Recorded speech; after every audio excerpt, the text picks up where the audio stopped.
Ayan, good morning. Shout out sa mga cryptocurrency holder, buyer, at sa mga aspiring na buyer.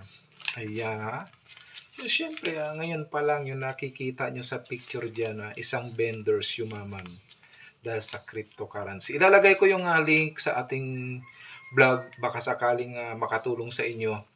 At malay nyo, isa ito sa makatulong sa inyo, no? Hindi naman kasi kalakihan ang puhunan at every time na pagsahod niya bumibili siya ng paliit na bumibili siya paunti-unti ng Bitcoin tsaka Ethereum. Ayan na yung link ipapakita ko at saka yung mga binili kong cryptocurrency sa Gcrypto, sa Gcash. Kasi ang payout natin sa Facebook ngayon ay USDC na. Sa ayaw at gusto nyo, talagang pag-aralan nyo na ang cryptocurrency. Kasi tumataas ang value habang tumatagal. Kaya ini-encourage ko ang bawat isa na yung bidyong ito ay posibleng mabago ang buhay mo. Posibleng magkaroon ka ng kotse, bahay. Diba? Dahil sa isang kisap mata lang bibili ka lang ng cent, diba?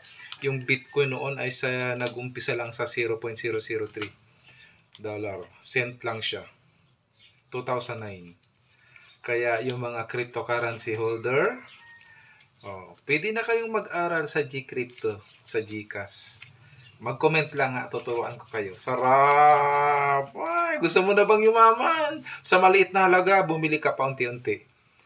Ayan yung video niya, panoorin niyo. Ilalagay ko yung link sa ating video. Salamat! So, sa kanya na natin kunin, no? Gusto ko malaman. Kasi nagulat ako, nag-post siya guys ng Mustang Yes. Diba? Samantalang dati pumupunta ako sa bahay nila, pumupunta siya sa amin, nakikita ko na literal, ang hirap. Gustong-gusto namin talagang umangat sa buhay. And now, dahil naabot namin yung gusto namin and yung dream namin, nagsimula lang sa dream board, Dreamboard lang. diba? Na in-action na namin, i-share naman namin guys sa inyo kung paano niya nagawa. Okay, so kung may extra time ka, pakinggan natin guys yung very ano tawag dito? Parang gusto mong itry yung crypto. Yeah, you should try it, Chris. Hi, Chris.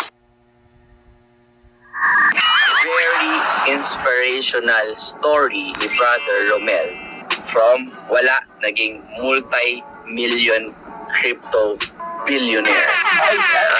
Okay, Thank brother. you. Bro, kamusta?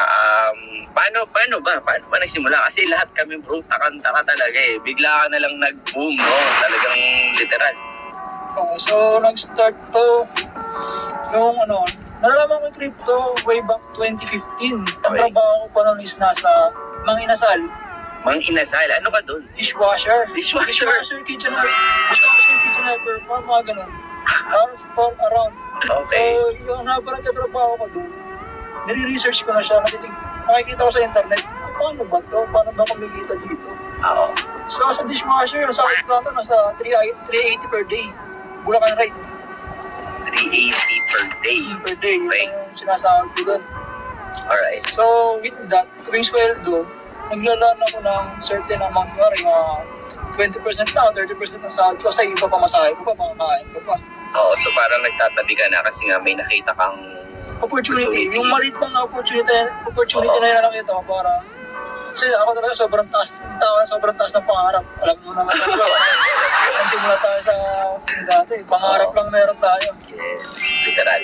So yung maliit na amount na yun, sinubok ko siya doon. Sabi ko, try ko nga. Kung lang Bitcoin. Meron pa lang Bitcoin, Ethereum. Yung pa lang ako namulat na sa dalawan na yan. Mga anong year yan? 2015. 2015 mo nakita yung Nakita ko. halos sabay lang din tayong namulat sa crypto. Sa dati, pangarap lang meron tayo. Yes, literal. So yung maliit na amount na yun, sinubok ko siya doon. Sabi ko, try ko nga. Kung lang Bitcoin. Meron pa lang Bitcoin, Ethereum. Doon pa lang ako namulat na sa dalawan na yan. Mga anong year yan? 2015. 2015 mo nakita yung Nakita ko. halos sabay lang din tayong namulat sa crypto. So, Tapos, ginawa ko lang na tuwing sahod, bumibili ko ng Bitcoin, Ethereum, ginahati ko lang. Pero sobrang liit lang, siguro mga 2,000 pesos lang. Kada sahod. Yun lang yung kaya ng budget. Kaya sa ibang nagsasabi na mahirap lang ako, di ko kaya mag-invest. Hindi po yung totoo. Nasa mindset lang natin lahat yan. Tsaka sa